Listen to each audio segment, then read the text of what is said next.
Bienvenidos nuevamente a la Escuela Sabática Extendida del Ministerio LD. Les saluda su hermano Freddy Silva. Estamos en la lección número 9 para el 29 de febrero, de la contaminación a la purificación. Para esta lección estamos estudiando todo el capítulo 8 del libro de Daniel. Y el versículo de memoria para esta lección lo encontramos en Daniel 8:14 y dice así: Y él dijo: hasta 2300 tardes y mañana, luego el santuario será purificado. A manera de introducción, quiero mencionarles que el tema principal de Daniel 8 es el día de la expiación celestial. Por esta razón, los animales simbólicos que representan los imperios mundiales son el carnero y el macho cabrío, dos animales sacrificiales que aparecen en el servicio del santuario hebreo, pero solo el día de la expiación. Recordemos que lo que identifica a la iglesia adventista es el tema del santuario, no es el sábado. Hay muchas otras iglesias guardadoras del sábado. La iglesia adventista basa su interpretación profética usando al santuario.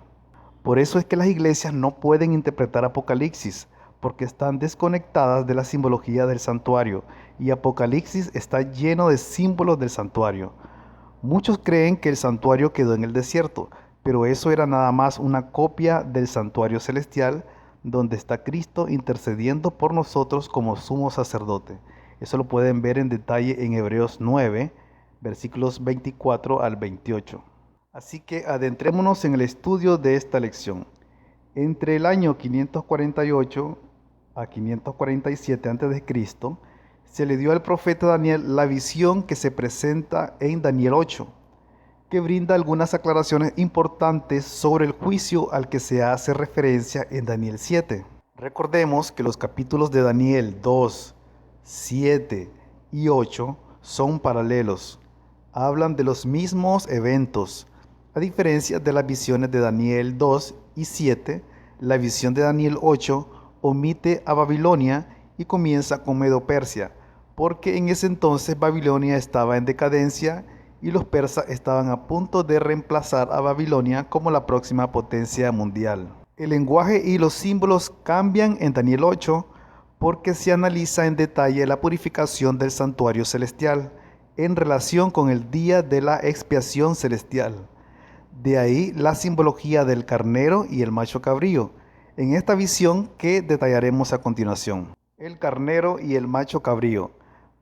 Al igual que en Daniel 2 y 7, esta es otra visión del surgimiento y la caída de los imperios mundiales, aunque con un simbolismo diferente. Este simbolismo está directamente relacionado con el santuario de Dios.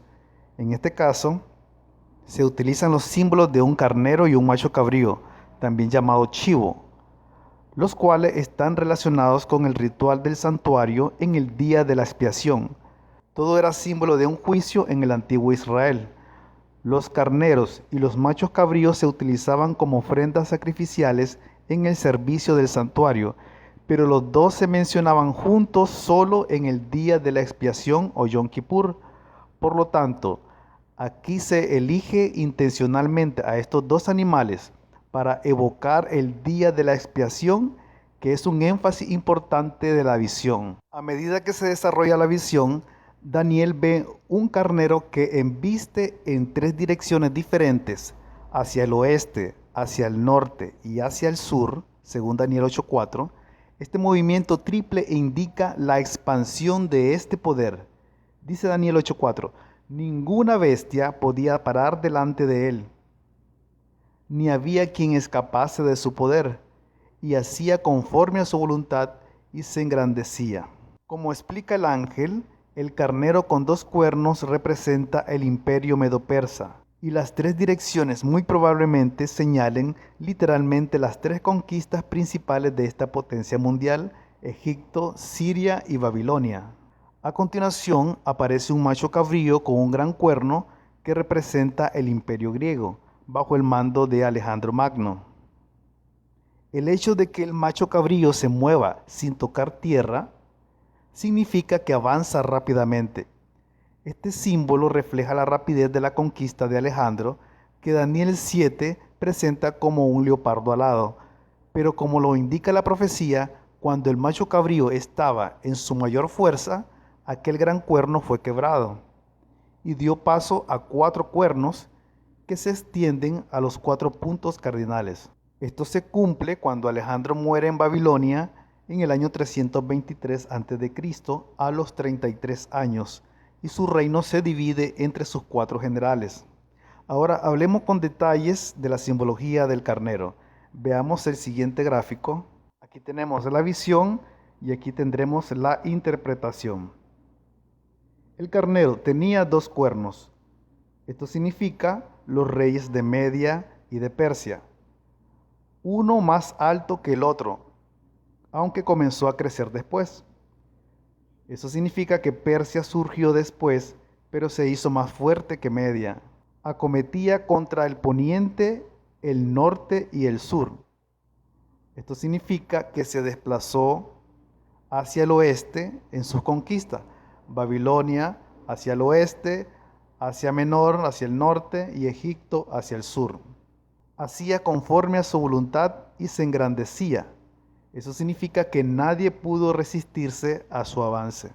Veamos ahora el macho cabrío. Un macho cabrío se interpreta al rey de Grecia. Venía del lado del poniente, lo que significa que surge de Europa, el oeste visto desde Jerusalén. Dice sin tocar el suelo, lo que significa que conquistó la tierra a gran velocidad. Un cuerno bien visible entre sus ojos, lo que significa el primer rey que conquista, que es Alejandro Magno. Derribó al carnero. Eso significa que conquistó todo el territorio de Medo y Persia. El mensaje que podemos sacar de lo anterior es que la palabra de Dios se ha cumplido y lo que falta también se cumplirá.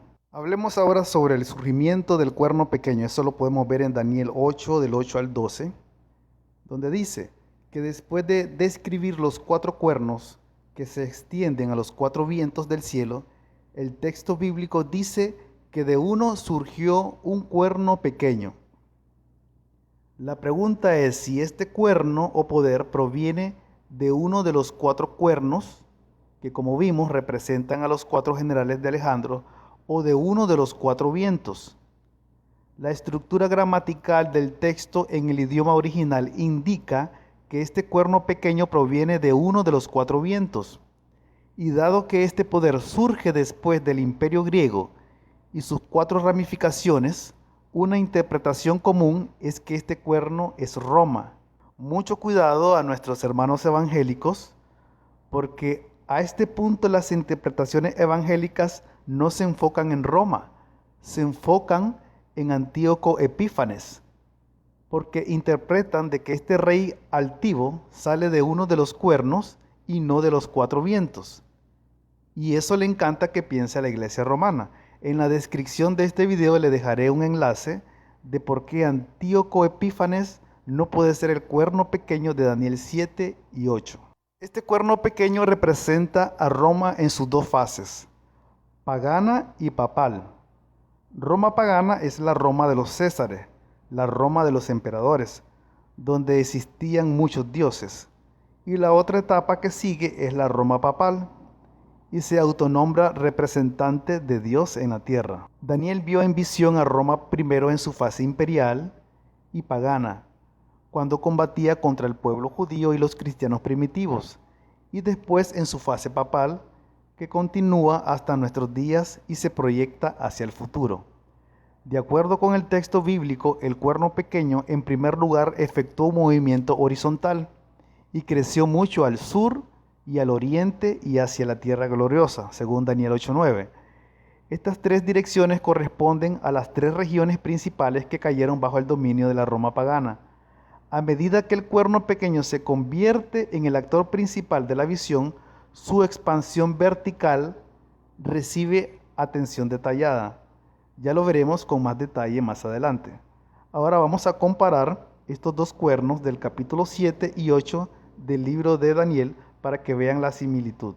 Como vemos en ambos capítulos, los 2 cuernos son pequeños al inicio.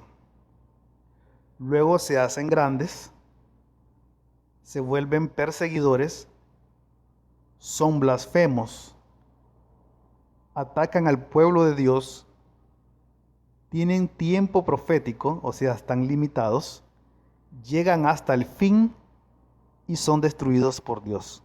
La expansión vertical del cuerno pequeño en Daniel 8 debe representar el mismo poder.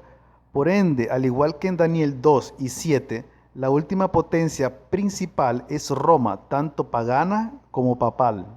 Hablemos ahora acerca del ataque al santuario. Nos vamos a enfocar en este momento en Daniel 8 del 10 al 12. Y aquí surge una pregunta.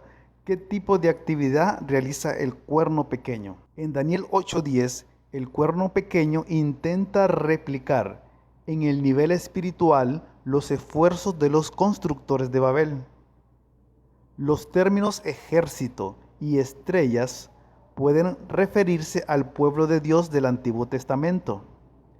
A Israel se lo llamaba huestes, ejércitos del Señor.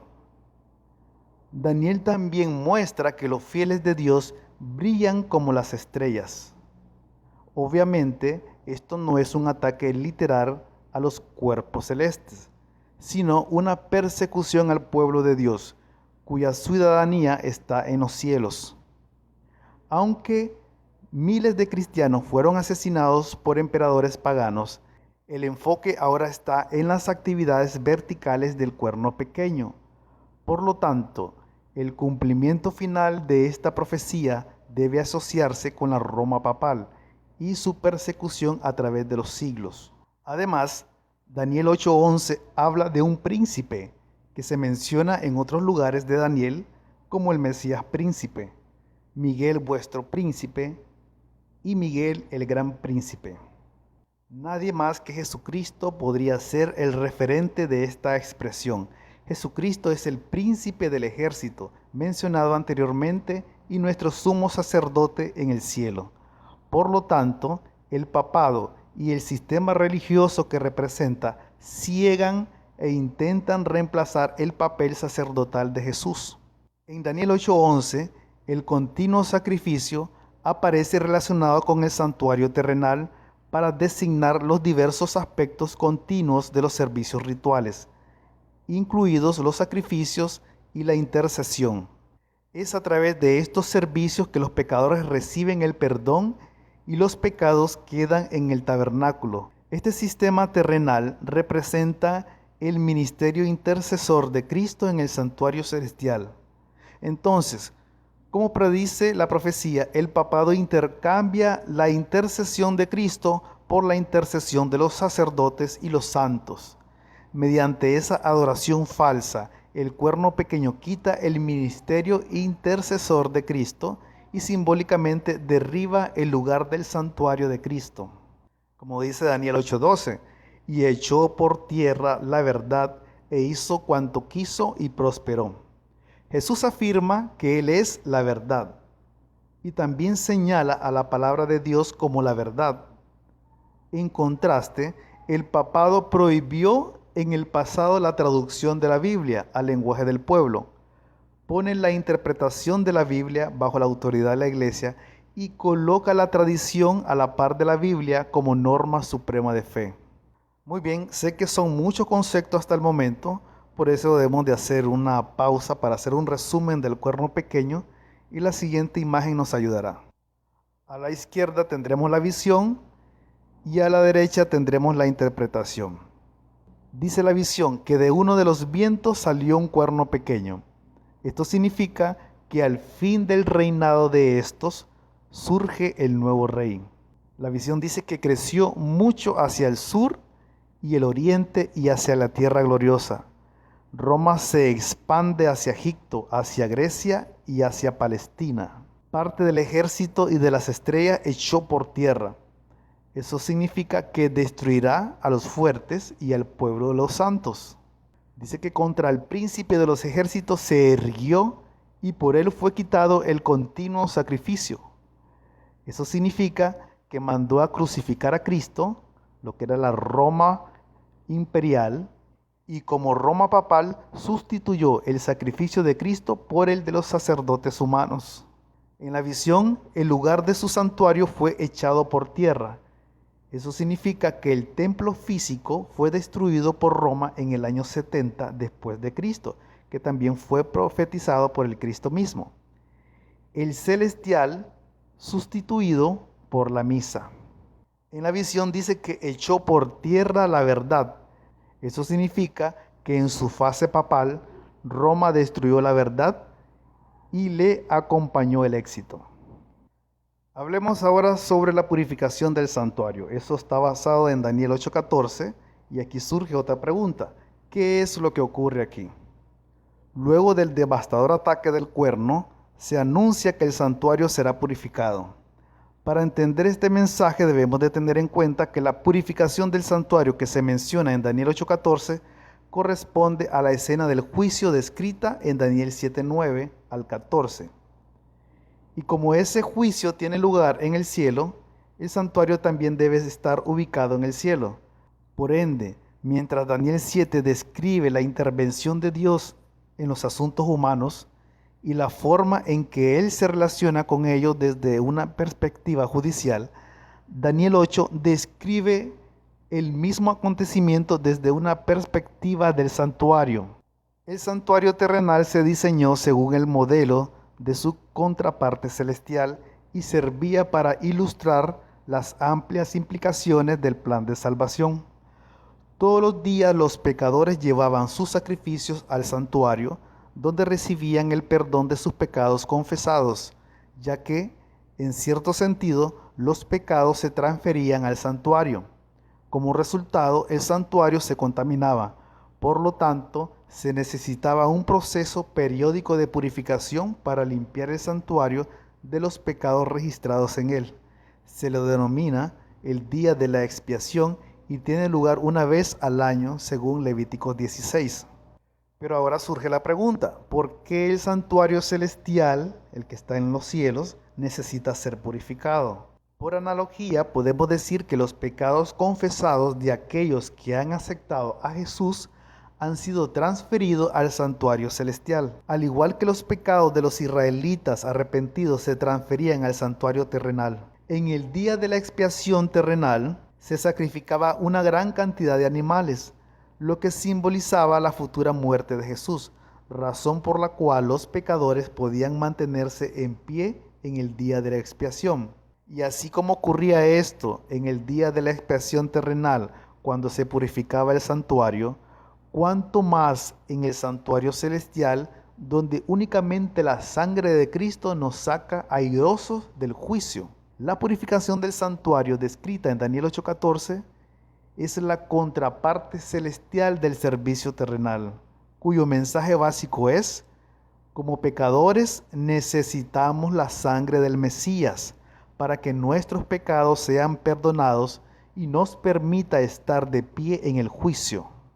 Pero mucho ojo con esto, mis hermanos, porque para eso debemos de confesar nuestros pecados y hacer cambios en nuestras vidas. Cuando confesamos nuestros pecados, estos son perdonados según 1 Juan 1:9. Dios ya no los tiene en cuenta, según Miqueas 7:19. Por esa razón podemos estar seguros en todo momento de ese perdón.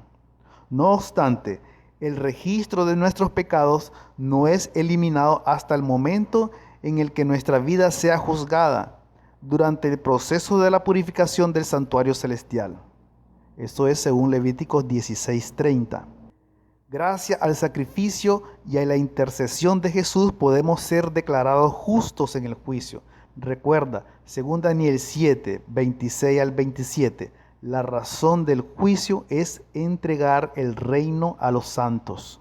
Dice el Conflicto de los Siglos en la página 416 lo siguiente: así como en la antigüedad los pecados del pueblo eran puestos por fe sobre la víctima ofrecida, y por la sangre de ésta se transferían figurativamente al santuario terrenal, así también en el nuevo pacto, los pecados de los que se arrepienten son puestos por fe sobre Cristo y transferidos de hecho al santuario celestial.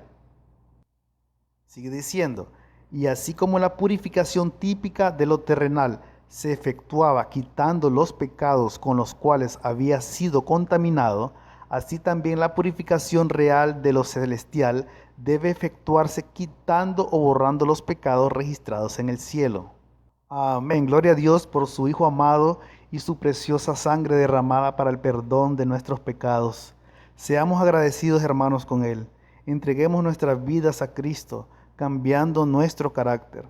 Tengamos cuidado de no caer en la trampa del enemigo que no permitió ver a Cristo a los fariseos, porque estaban más preocupados por los símbolos del santuario, estaban más preocupados por las sombras del santuario que por aquel que debía de venir para cumplir todas las cosas. Cuando Cristo vino, los fariseos no lo aceptaron, porque para aceptarlo tenían que hacer un cambio total en sus vidas, dejar las tradiciones a las cuales se aferraban. Se inclinaban más hacia la ley que hacia el objetivo de la ley, el propósito, el fin, que es Cristo nuestro Redentor. Veamos ahora acerca del calendario profético. Eso lo podemos ver en Daniel 8:13. Después de que Daniel ve el carnero y el macho cabrío, seguidos de las acciones del cuerno pequeño y el daño causado por este, la visión se transforma en una pregunta. Esta pregunta se refiere especialmente a lo que sucederá al final de este periodo profético, no a su duración. A la pregunta, ¿hasta cuándo durará la visión?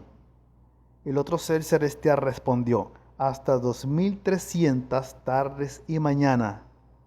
Luego el santuario será purificado. Como ya se ha señalado, este periodo es mucho más largo porque comienza durante la época del Imperio Medo-Persa y se extiende a lo largo del periodo del Imperio Griego y la Roma pagana y luego la papal. Son muchos siglos.